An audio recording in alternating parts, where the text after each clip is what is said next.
Democrats in California have begun lining up for Kamala Harris's Senate seat within days of her being tapped as President-elect Joe Biden's running mate. Now that she's on her way to the White House, the race is on to be her replacement. California Governor Gavin Newsom, who is responsible for filling vacancies in his state, wants his pick to be one with historic significance, according to Politico. The outlet reports that Newsom's leading contenders to replace Harris include the state's Secretary of State Alex Padilla, Long Beach Mayor Robert Garcia, Los Angeles Mayor Eric Garcetti, Lieutenant Governor Eleni Kounalakis, State Senate President pro tempore Tony Atkins, State Attorney General Xavier Becerra, State Controller Betty Yee, State Treasurer Fiona Ma, as well as Reps. R.O. Khanna D. Califf, Barbara Lee D. Califf, Katie Porter D. Califf, Adam Schiff D. Califf, and Karen Bass D. Califf. Closing parenthesis. Newsom is a Democrat, and California is a solidly blue state. Any Democrat he would appoint would immediately be given a safely Democratic seat and enormous national exposure. The governor will also be up for re-election in 2022, something that will certainly be in the back of his mind when considering what types of voters he'd benefit most from exciting with his Senate appointment.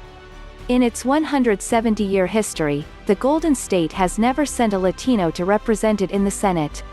For Newsom, sending a close ally like Padilla to the Senate would not only make history, it would excite the Hispanic base ahead of his re-election.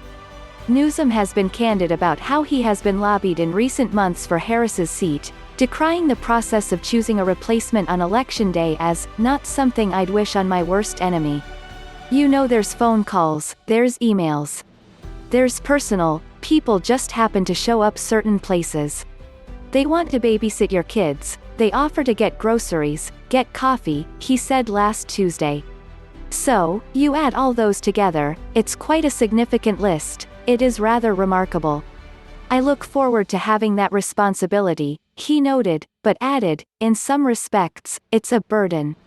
He added that, "You create enemies in this process, you don't just make great friends, and it's a vexing decision. It's a challenging one. It's also a presumptive one. Some people are voting for Kamala Harris, so is the appointee in her image."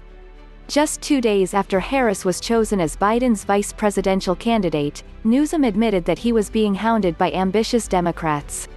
Speaking to reporters at a press conference, the California governor made the comment after being asked if he had been approached by anyone suggesting themselves as a replacement. "Well, you may be the only one who hasn't, unless you just did," Newsom quipped. "And that is only a slight exaggeration.